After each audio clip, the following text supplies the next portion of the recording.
নমস্কার, আমি দীপান্বিতা। ভয়ের অনুভূতির নতুন একটা এপিসোডে স্বাগত জানাই।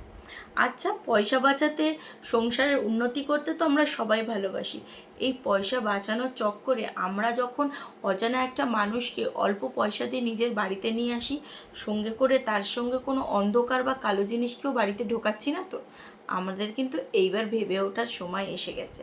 হ্যাঁ, আজ যেই ঘটনাটা বলবো, সেই ঘটনাটা শোনার পর আমরা যদি অল্প পয়সায় কোনো হেল্পিং হ্যান্ড নিয়ে আসি, সে কোথা থেকে আসছে, কী বা তার উদ্দেশ্য, সেইগুলো কিন্তু সবটাই এরপর থেকে একটু যাচাই করে নেওয়ার চেষ্টা করবেন।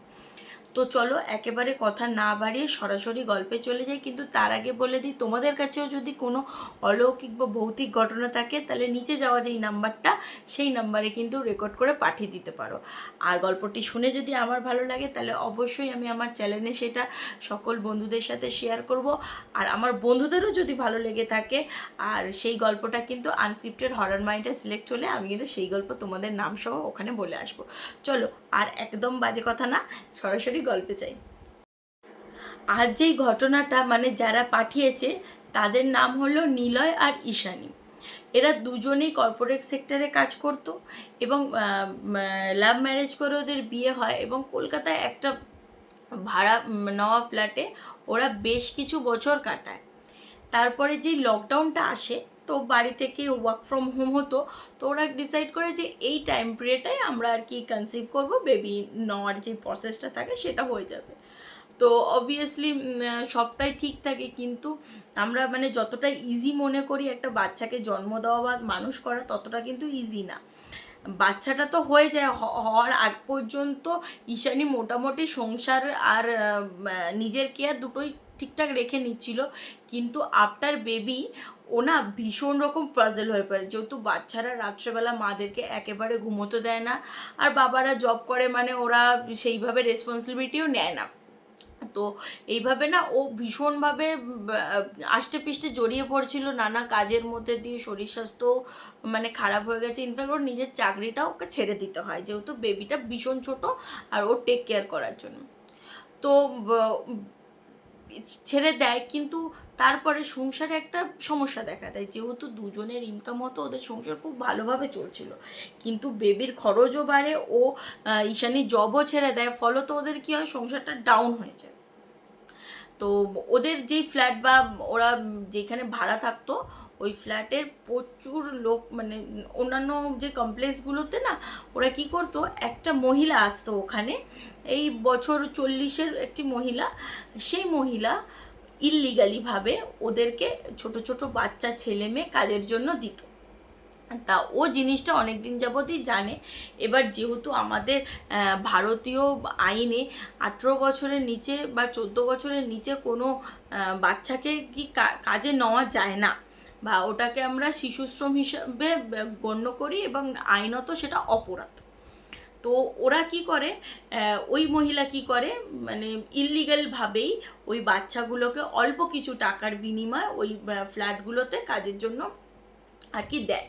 তো এইভাবে বছরের পর বছর এইটা ঈশানী দেখে এসছে।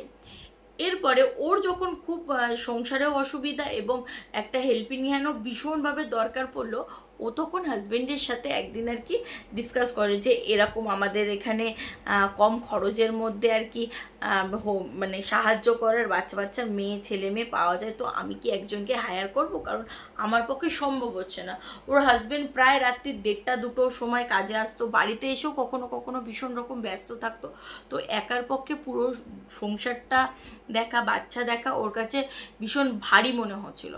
তো তখন হাজব্যান্ড বললো, দেখো ব্যাপারটা তো ইললিগাল, তো আমাদের আর্থিক অবস্থাও সেই রকমভাবে ঠিক না, তো ঠিক আছে চলো, কিন্তু হ্যাঁ, যাকে নিয়ে আসবে তাকে নিজের সন্তানের মতনই ভালোবাসবে। তো ঠিক আছে, উনি তো ঈশানী তো ভীষণ খুশি যে হাজব্যান্ড রাজি হয়ে গেছে। তো ওর পরদিনই ওর যেখানে ওই সিকিউরিটি গার্ড যে দাদা ছিল, তাকে গিয়ে বলে এলো যে ওই মহিলা যদি আসে আমার বাড়িতে পাঠিও। তো 2-3 দিন অপেক্ষা করার পরই একদিন ওই মহিলা বাড়িতে আসে আর কি। বাড়িতে আসলে ও বলে যে আমার একটা ওই 3 মাসের ছোট বেবি আছে, ওরই দেখাশোনা ন্যাচারালি করতে হবে, আর ঘরে থাকলে টুকটাক আমার হয়তো একটু হেল্প করা, একটু শাড়ি ভাঁজ করে দেওয়া, একটু জামা কাপড়গুলো হয়তো ছাদ থেকে নিয়ে আসে, এই সমস্ত টুকটাক কাজ করতে হবে, এছাড়া কিছু না। খাওয়া পড়া থাকা সবটাই ওকে দেওয়া হবে, নিজের বাড়ির মতনই থাকবে আর কি। তাও একটা মিনিমাম রেঞ্জে কাজের মেয়েটিকে পেয়ে যায়। তা ও শুনে দু 3 দিন মতো সময় নেয়, দিয়ে একটি মেয়েকে নিয়ে আসে। মেয়েটা আসে ছোট্ট একটা খরগোশ নিয়ে, সাদা রঙের একটা ছোট্ট খরগোশ। আর মেয়েটার চুলগুলো ছিল ভীষণ রকম কার্লি হেয়ার বলে না, মাথা ভর্তি চুল, একেবারে রোগা ফর্সা। কিন্তু ওর যে গায়ের রঙটা ছিল না, ওই গায়ের রঙটা যেন অনেক সময় দেখবে আমরা যখন রক্ত শূন্যতায় আমরা ভুগি, আমাদের মধ্যে একটা ফ্যাকাশে ভাব চলে আসে, মানে একটা জীবন্ত চোখ মুখ অন্যরকম হয়, একটা শুকিয়ে যাওয়া, সাদা হয়ে যাওয়া দেহ, মনে হয় যেন অনেক দিন যাবৎ জলের মধ্যে ডুবিয়ে রাখার পর যেরকম গা হাত পা সাদা হয়ে যায়, ওর গায়ের রঙটা বা বডির আশেপাশে চোখ নাক মুখগুলো ওগুলো যেন ওরকমই ভ্যাপসা ভ্যাপসা অতিরিক্ত সাদা ধরনের। তো যাই হোক, ও তো অত কিছু দেখলো না, যে ঠিক আছে মেয়েটা ভালো, নিয়ে চলে আসে। এবার ও নর্মালি 2-3 দিন ভালোই কাজ করে, বাচ্চাটাকে তো খুব যত্ন সহকারে ভালোবাসে। কিন্তু ও একটা জিনিস অদ্ভুতভাবে লক্ষ্য করতে থাকে, যে মেয়েটির খাওয়া খুব বেশি, খুব বেশি বলতে একটা মানুষ নর্মালি যতটা খায় তার থেকে ওকে বেশি খাবার দেওয়া হতো সবসময়, যেহেতু ও ছোটো, অনেক কাজ করতো, গরিব, সেই কথা ভেবে ও সবসময় বেশিটাই ওকে দিত। ইনফ্যাক্ট মাঝে মাঝে এমনও হতো ঈশানীর নিজেরই খাওয়ার থাকতো না, ওকে খাওয়াতে খাওয়াতে, মানে কন্টিনিউ তুমি দিয়ে যাও, ও কন্টিনিউয়াসলি খেয়ে যাবে। তো এই ব্যাপারটা ওর কাছে একটু অদ্ভুত লাগে, যে মানে খাওয়াটা দেখলে মনে হয় যেন একটা মেয়ে না, 2-3 জন বড় বড় লোক যেন খাচ্ছে। তো যাই হোক, এইভাবেই চলে। তো একদিন ও হাজব্যান্ডের সাথে মানে শেয়ার করবে ভাবছিল, কিন্তু তার মানে বলতে যেতেও ওর হাজব্যান্ড বলছে দেখো তুমি নিয়ে এসছো, এর বিরুদ্ধে কোনো কথা কমপ্লেন আমি কিন্তু শুনবো না। তো ঠিক আছে, ও আর ওকে কিছু বলেনি তেমন কিছু। এবার ঈশানী যেহেতু ভীষণ হেলথ কনসিয়াস, ঠিক আছে, ভীষণ আপডেটেড একজন মহিলা, তো ভীষণ হেলথ কনসিয়াস। ও বেবি যখনই মানে ও আগের থেকেই ইয়োগা টিয়োগা করতো, কিন্তু বেবি হওয়ার পর বেবিকে ট্র্যাকেল করবে কি করে আর ইয়োগা করবে কি করে, সময় হয়ে উঠছিল না। তো সেই কারণে যখন ওই কাজের মেয়েটি আর কি আসে, মৌমিতা, ওর নাম ছিল মৌমিতা, মৌমিতা যখন আসে ওর খুব সুবিধা হয় যে এবার আমি বেবিটাকে ওর কাছে রেখে আমি ভোরবেলা যেরকম উঠতাম আর্লি মর্নিংয়ে গিয়ে আমি ছাদে ইয়োগা করব। তো প্রথম দিন বেবি ঘুমাচ্ছে, মানে উঠলে তখন মৌমিতাকে ডাকা হবে বা ওর হাজব্যান্ড ডেকে দেবে, তখন বেবিটাকে ধরবে। তো যাই হোক, ও ভোরবেলা ওই ধরো খুব বেশি হলে 4টে, 3:30 4টের মধ্যেও উঠে যেত, উঠে 4টের মধ্যে রেডি হয়ে গিয়ে ওর যেই ইয়োগা ম্যাটটা ছিল, ওদের ছাদেই ক্লাস হতো, অন্যান্যরাও আসতো, তো ও ইয়োগা ম্যাট নিয়ে রুম থেকে বেরিয়ে যখন ও আরেকটা কথা তোমাদের বলা হয়নি, ওরা 1 BHK ফ্ল্যাটে থাকতো। এবার যেহেতু মৌমিতাকে শুতে শোবে, তো ও মৌমিতা ও ড্রয়িং রুমেই একটা সাইডে বিছানা করে শুতো, আর ওর সমস্ত জিনিসপত্র যেগুলো সেগুলো ওদের ফ্ল্যাটে একটা একটা এরিয়া ছিল, মানে যেইখানে ধরো ওয়াশিং মেশিন রাখা হবে এবং যেই সমস্ত ওয়াশ করা কাপড় জামাগুলো লন্ড্রি যেটাকে বলা হয়, ও একটা মিনি লন্ড্রি ছিল। তো ওর সমস্ত জিনিসপত্রগুলো ওই মিনি লন্ড্রিতেই রাখতো, আর রাত্রেবেলা ঘুমানোর সময়টা ও ড্রয়িং রুমে এসে বিছানা পেতে ঘুমোতো। তো ও মানে ঈশানী যখন ভোরবেলা আর কি নিজের ম্যাটটাকে নিয়ে বাইরে ড্রয়িং রুম থেকে বেরিয়ে ছাদে যাবে ইয়োগা করতে, ঠিক ওই সময় ও না একটা কথা বলার শব্দ পায়। কথা বলার মধ্যে কি, যে হ্যাঁ হ্যাঁ সবাই ঘুমাচ্ছে তোমরা আসো, এরকম একটা কথা।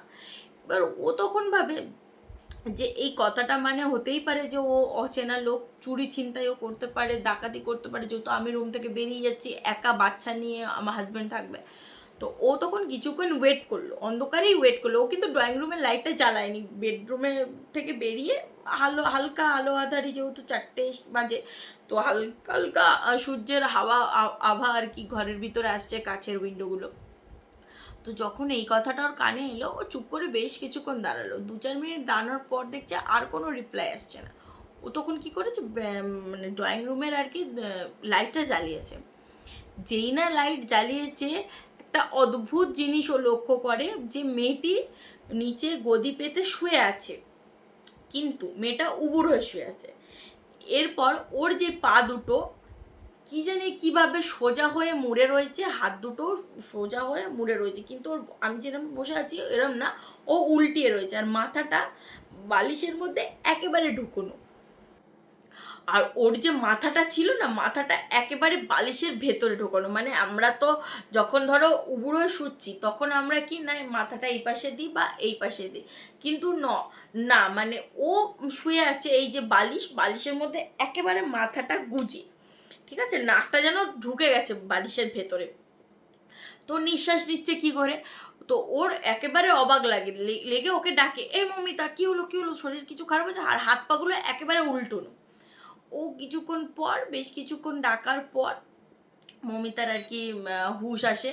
তখন ও ঠিকঠাক উঠে বসে, যে কী হয়েছে দিদি, কোনো অসুবিধা কি, ডাকছো কেন ওরকম করে? তো বলছে তুই এরকম বেঁকে তেতে শুয়েছিলিস কেন, এটা কি কি হয়েছে, তোর কিছু হয়েছে সমস্যা? বলছে না না, আমার ছোটোবেলা থেকেই ওইরকমভাবেই শোয়া অভ্যাস, কোনো সমস্যা নেই। তা যাই হোক, ওইটা কথাটা হাজব্যান্ডকে বলেছিল ও। তা হাজব্যান্ড বলছে হতেই পারে ও ওরকমভাবে শোয়, ও ফ্লেক্সিবল খুব, বয়সটা তো কম, তাই জন্য হয়তো এরকমভাবে ফ্লেক্সিবিলিটি আছে বডিতে, তাই এমনিতে খুব রোগাও। তো ও আর এই ব্যাপারটা নিয়ে কাউকে সেরকম বেশি কিছু জানায়নি। তো এইভাবেই দিন কাটে। তা ও সকালবেলা একদিন সকালবেলা ওর ভীষণ তাড়া, সঙ্গে বাচ্চাটারও খুব শরীর খারাপ, মানে হালকা জ্বর যেটা। এবার শরীর খারাপ হওয়া মানে বাচ্চা আর অন্য কারোর কাছে থাকবে না, মায়ের কাছেই থাকবে। তা যখন এরকম একটা সিচুয়েশন, ওর হাজব্যান্ড অফিসে বেরোবে, অফিসে লাঞ্চও করা অসম্ভব। তো বললো যে সকালবেলা তাহলে এক কাজ করো, তুমি আমাকে একটু স্মুদি করে দাও, আমি জাস্ট খেয়ে বেরিয়ে যাই অফিস। তো তখন স্মুদি কিভাবে বানানো হয় ঈশানী জানতো, মানে ঈশানী বলছি মৌমিতা জানতো, যেহেতু রেগুলার বেসিসে ঈশানী যখনই যোগা থেকে নামতো তো স্মুদি বানাতো, এক গ্লাস ওই একে দিত, মৌমিতাকে দিত, আর এক গ্লাস নিজেও খেত। তো ও তো জানতো, ও বলে দিয়েছে যে কোথায় কোথায় কি আছে তুই তো জানিস বানাতে, তাহলে তোর দাদাভাইকে একটু বানিয়ে দে, আমি বেবির কাছে রয়েছি। তো ও স্মুদি ও বলছে আমি দেখছি, মানে বেবিকে ফিড করাচ্ছে আর দেখছে, বলছে আর তুই কিচেনে কর, আমি এখান থেকে তো তোকে দেখতে পাচ্ছি বেডরুম থেকে, কোনো অসুবিধা হলে আমি তোকে বলে দেবো। তো ঠিক আছে, ও স্মুদি যা যা লাগে আস্তে আস্তে ঠিক বার করলো, বড় জারটা বার করলো, মানে মিক্সচারে যে বড় বাটিটা হয় আর কি, ওটা বার করলো, করে সমস্তটা রেডি করলো, সুইচ দিল। সুইচ দিয়ে হঠাৎই মিক্সচারে স্মুদির জিনিসপত্রগুলো না ঢেলে হঠাৎই মানে মৌমিতাকে এটা করতে দেখছে ঈশানী, যে হাতটা ঢুকিয়ে দিল আর সুইচটা অন করে দিল। সঙ্গে সঙ্গে হাতটা কেটে রক্ত ছিটকে ছিটকে, মাংস ছিটকে ছিটকে ঘরের চারিদিকে। মানে ওরা যে আসবে দৌড়ে লাইট নেভাবে, মানে একটা টাইম না মানে ফ্রিজ হয়ে গেছে যে এই বাবা এটা কি হচ্ছে, কি অদ্ভুত। তুমি ভাবো, তুমি মিক্সচার চালাতে যাচ্ছ, তুমি মশলার মিক্সচারের বাটির মধ্যে নিজের হাতটা ঢুকিয়ে সজ্ঞানে চালিয়ে দিচ্ছ, মানে এটা কি অদ্ভুত একটা জিনিস। এটা দেখে তো ওরা যাই হোক দুজনে মিলেই আসে, ওকে সঙ্গে সঙ্গে নার্সিংহোমে নিয়ে যায়, 18-19টা মতো স্টিচ পরে বাড়ির লোককে খবর দেওয়া হয়, যাতে না এইভাবে তোমার মেয়েকে রাখা যাবে না, এই যে দুর্ঘটনাটা যদি বড় কিছু ঘটতো বা আমার বেবিকেও দেখে কিছু একটা মনের ভুলে যদি করে দেয় তখন কি হবে। তো যাই হোক বাড়ির লোককে জানানো হলো যে তোমরা আসবে। তা ওদের আসতেও তো একটা দিন সময় লাগে, যেহেতু ওর অনেক গ্রামে অনেক ভেতর দিকে থাকে। তো বাড়িতে নিয়ে আসা হলো। এবার ঈশানীকে অ্যাজ আ গার্জিয়ান হিসাবে একটু বকাঝকা করছিল, মানে ও সেখানে উপস্থিত ছিল, ঈশানীর হাজব্যান্ডও উপস্থিত ছিল, আর ওখানে সেই মহিলাও ছিল যে ওকে কাজে দিয়েছিল। আর ও বেডের উপরেই বসে আছে, বেবিটা পাশে আর কি, বেবিটার সাথে খেলছে, হাতটা ব্যান্ডেজ করা।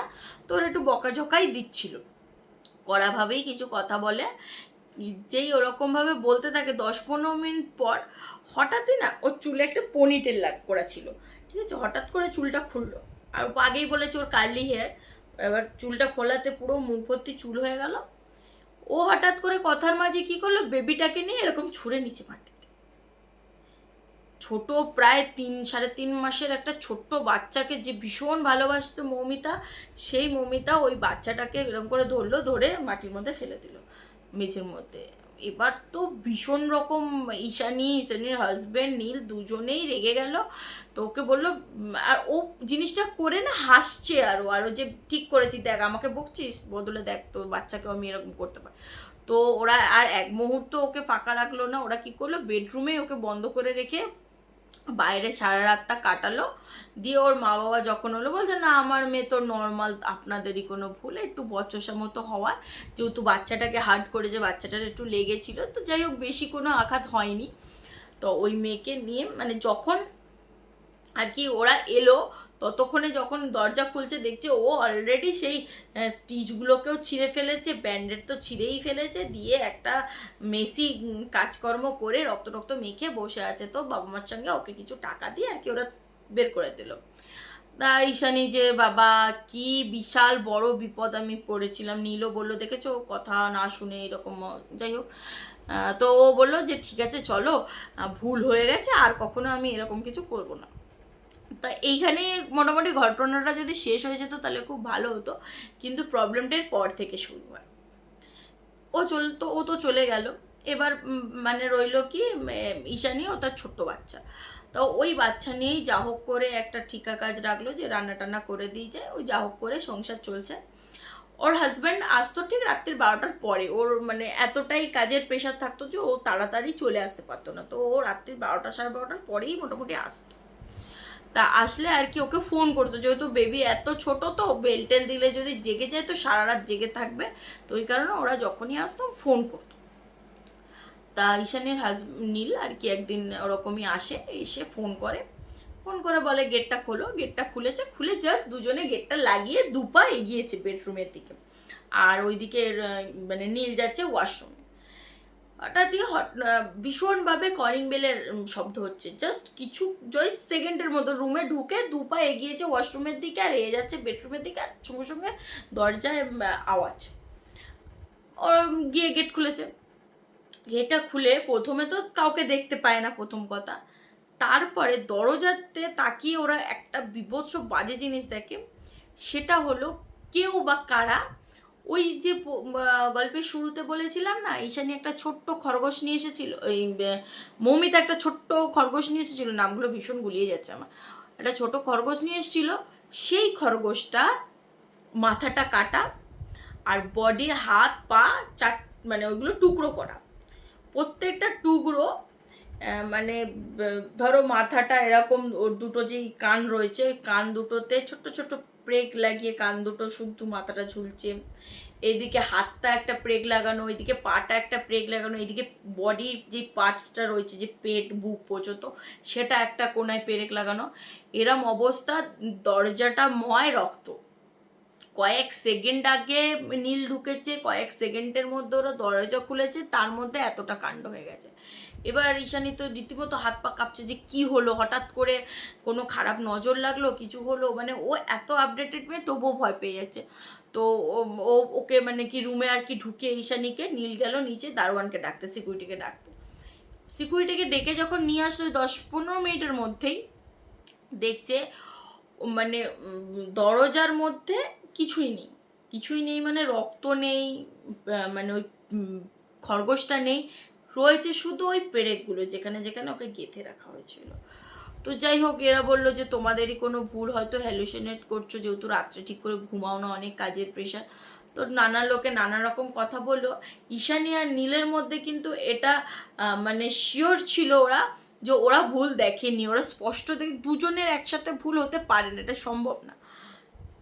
সে যাই হোক, এইভাবেই দিন কাটছে। তো ওদের মধ্যে একটা আলোচনাও হয় যে আর কিছুদিন পরে অন্য একটা বাড়িতে আমরা শিফট করবো, এই বাড়িতে যখন এত সমস্যা হচ্ছে, যেহেতু বেবিটাও রয়েছে, বড় হবে, ওরও প্রবলেম আর কি, ও প্রবলেমে পড়তে পারে। তো যাই হোক, ওরা এরকমই ভাবনা চিন্তা থাকে যে খুব তাড়াতাড়ি চেষ্টা করব অন্য কোথাও শিফট করার, হুট করে তো তা সম্ভব না। তা এইভাবেই দিন চলছে। হঠাৎ একদিন ঈশানীর মানে বলেছি ভোরবেলা ওর ওঠা অভ্যাস, তো এখন হয়তো যোগা করতে পারে না, যেহেতু বাচ্চাটাকে ধরার কেউ নেই। তো ওর ভোরবেলা ঘুম ভাঙলে ও কি একটু গিয়ে আর কি রুমের মধ্যে একটু ব্যায়াম ট্যাম করে চলে আসে বেবি ঘুম থেকে ওঠার আগে। তো ওইটাই করতে আর কি বাইরে গেছে। ওয়াশরুম থেকেও বেরিয়েছে, বেরোনোর পর না ভীষণ রকম মাছের আষ্টে গন্ধ, বিশেষ করে দেখবে নদীর মাছগুলো ওই যখন তোমার বলছি গন্ধটা রিলেট করতে পারবে, বাজার যখন উঠে যায়, বাজার মানে মাছের বাজার উঠে যাওয়ার পর ওই সন্ধ্যার দিকে দেখবে ওই মাছের বাজারে যেইখানটা মাছ বিক্রি হয় আর কি, ওখানটা ভীষণ বাজে একটা স্মেল দেয়, ঠিক আছে, একটা আস্তে আস্তে মানে বাজে গন্ধ।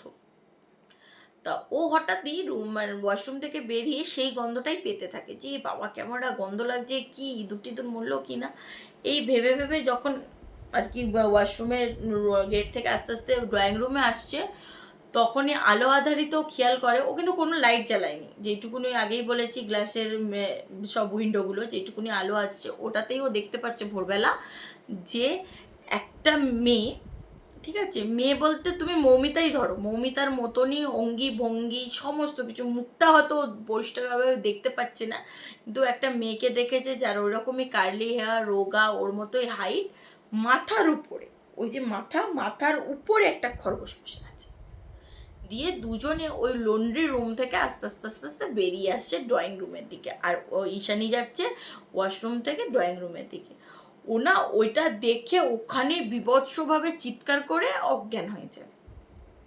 হাজব্যান্ড আসে, হাজব্যান্ডকেও সবটা জানায়। প্রথমে হাজব্যান্ড আর কি কতটা বিশ্বাস করেছিল সেটা ঈশানী নিজেও জানে না, কিন্তু ও সবটা জানায়।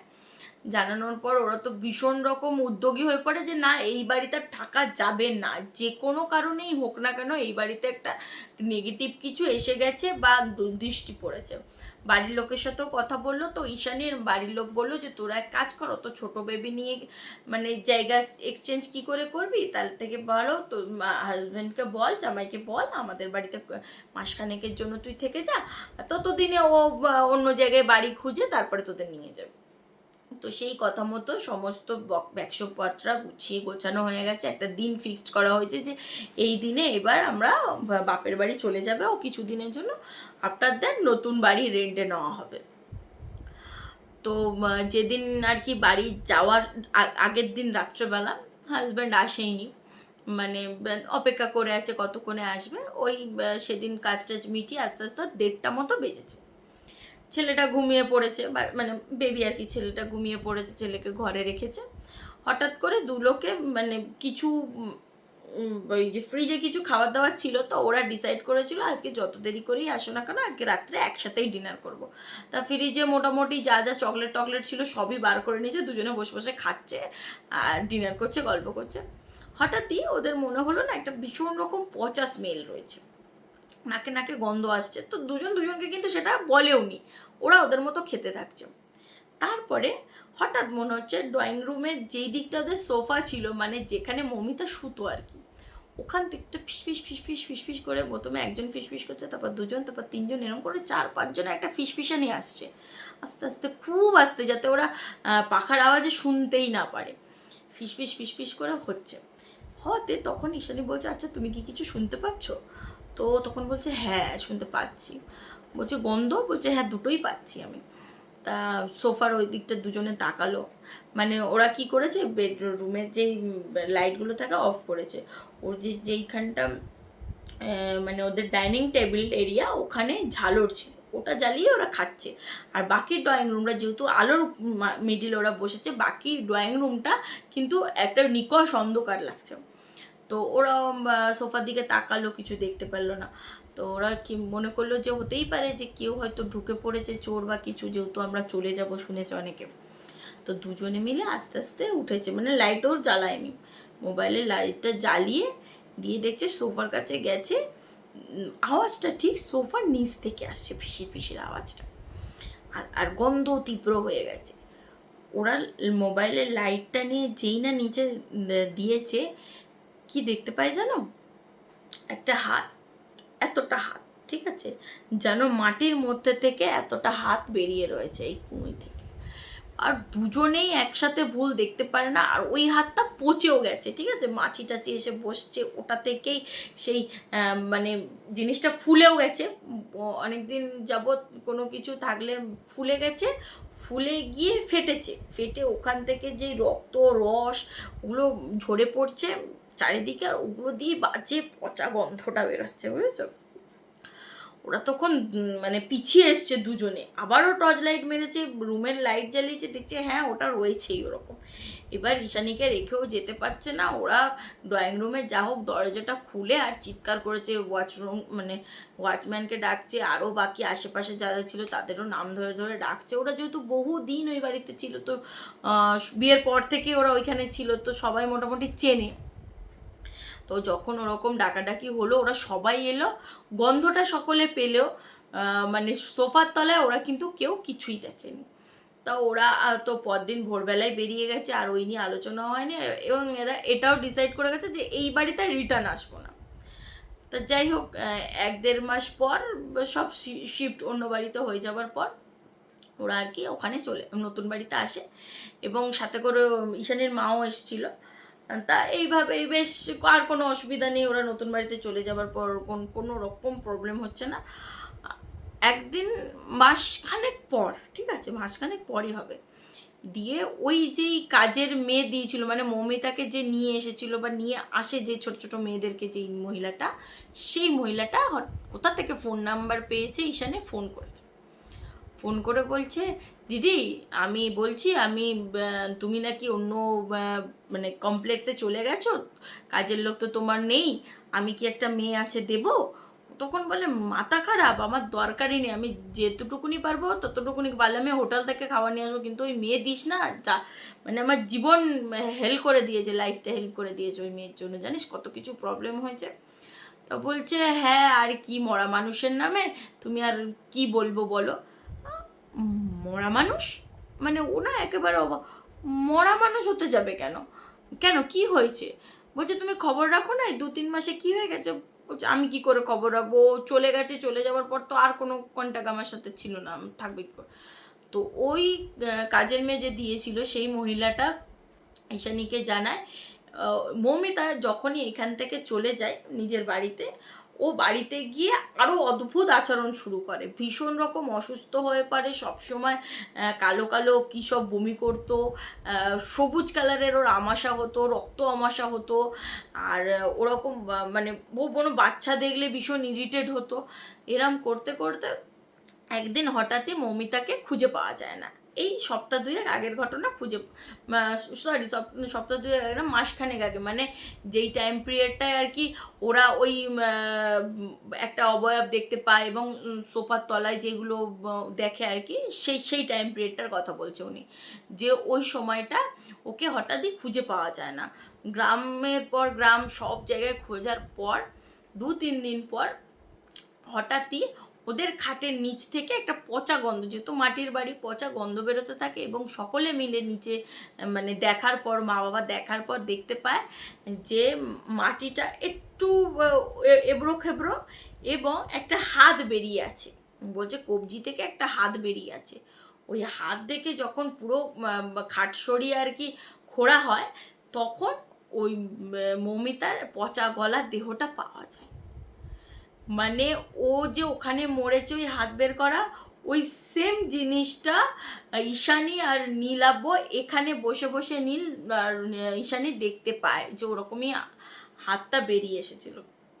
তো যাই হোক, তারপরে ওকে নাকি 3টে না 4টে প্রেত ধরেছিল, অনেক সাধু সন্তর কাছেও গেছে, কিন্তু আলটিমেটলি ওকে আর কি মারা যায় মেয়েটি। তা এটা শুনে তো মানে আকাশ থেকে পড়া, যে কি হলো এই কদিনের মধ্যে, মানে ওর কাছে কোনো এক্সপ্লেনেশনই নেই, ও শুধু আমাকে ফোন মানে রেকর্ড করে অভিজ্ঞতাটা পাঠিয়েছে, যে তুমি তো বলো এইসব, তো তোমার কাছে কি কোনো এক্সপ্লেনেশন আছে এই ব্যাপারটা, যে ও ওখানে চলে গেছে, ওখানে ওর কিভাবে মৃত্যু হয়েছে আমার জানা নেই, কিন্তু আমি এখানে বাড়িতে বসে বসে ওগুলো সবই রিলেট করতে পেরেছি। তো এর শুরু কি, এর শেষ কি, আমার কাছে উত্তর নেই, ওর কাছে উত্তর ছিল না। তোমাদের কাছে যদি কোনো উত্তর থাকে তাহলে কিন্তু পাঠিও। একটা সুন্দর বললে ভুল হবে, একটা ভয়ানক অভিজ্ঞতা আমি শুনলাম, আর সঙ্গে তোমাদের সাথেও শেয়ার করলাম। ঘটনাটা কেমন লাগলো জানাতে ভুলো না, কিন্তু তোমরা ভিডিও দেখে চলে যাও, কমেন্ট করে জানাওই না কেমন লাগছে। আশা করি এই ভিডিওটা দেখে আমাকে কমেন্ট না করে পারবে না। আর তোমরাও যদি ছোট কাউকে এইভাবে বেআইনিভাবে কাজে নিচ্ছ, তো খুব সাবধান। আইনের ফাঁকফোকর করা যায়, কিন্তু এই সমস্ত নেগেটিভ এনার্জির থেকে কিন্তু ভীষণ রকম সাবধান থাকতে হয়। তো যাই হোক, এই ছিল আমার ঘটনা। আবারও বলি, যাদের এরকম ঘটনা শুনতে খুব ভালো লাগে তারা কিন্তু তাতান মাম্মার খেলাঘরটাকে সাবস্ক্রাইব করে দেবে।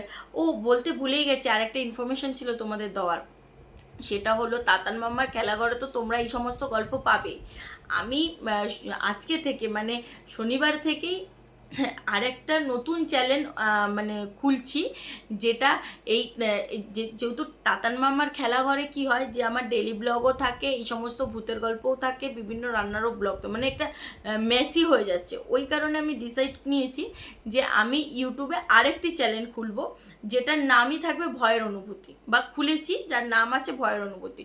তোমরা যদি শুধুমাত্র ওই গল্পগুলো শুনতে চাও তারা কিন্তু অবশ্যই ভয়ের অনুভূতির চ্যানেলটাকে সাবস্ক্রাইব করে রাখবে। তাহলে ওইখানে আমি যেরকম বড় গল্প দিই ওরকম না, আমি চেষ্টা করবো, আমার কাছে প্রচুর ছোট গল্প জমে আছে জানো তো, ওই 2-1 মিনিট 3 মিনিট 4 মিনিটের ছোট ছোট গল্পগুলো অনেকগুলো জমে আছে। তো আমি ভাবছি ওই চ্যানেলটাতে আমি গল্পগুলো ডেলি বেসিসে দিতে থাকবো। সরি। তাহলে কি হবে, তোমাদের কাছে একটা নতুন চ্যানেল থাকবে যার মধ্যে তোমরা শুধুমাত্র ভয়ের সমস্ত জিনিসগুলো পেয়ে যাবে। আর তাতান মাম্মার চ্যানেলে তো থাকবেই, কারণ আমি একেবারে বন্ধ করবো না, নতুন নতুন খুলছি, নতুন অনেকে জানতে পারে, না জানতেও পারে। আমি তাতান মাম্মার খেলা করে এই বড় গল্পগুলো দেবো, আর ওই যে ভয়ের অনুভূতি যে চ্যানেলটা থাকবে সেটাতে বড় গল্পের সাথে সাথেও কিন্তু ছোট ছোট অনেক গল্প থাকবে, এবং ওখানেও এমন কিছু গল্প থাকবে যেগুলো কিন্তু তাতান মাম্মার খেলাঘরে থাকবে না। তো যারা তাতান মাম্মার খেলাঘর দেখছো তারা কিন্তু অবশ্যই ভয়ের অনুভূতি চ্যানেলটিকে তাড়াতাড়ি গিয়ে সাবস্ক্রাইব করে রাখো। চলো, অনেক কথা বললাম, তোমরা কিন্তু গল্প শুনলে ভালো লাগলে আমার চ্যানেলকে সাপোর্ট করবে আর আমার পাশে থাকবে, এরকম ভালোবাসা দেবে। আর দেরি করবো না, ভালো লাগলে একটু করে লাইক দিয়ে দিও। সবাই ভালো থেকো, সুস্থ থেকো, পরের সপ্তাহে কিন্তু আবার দেখা হবে। নমস্কার।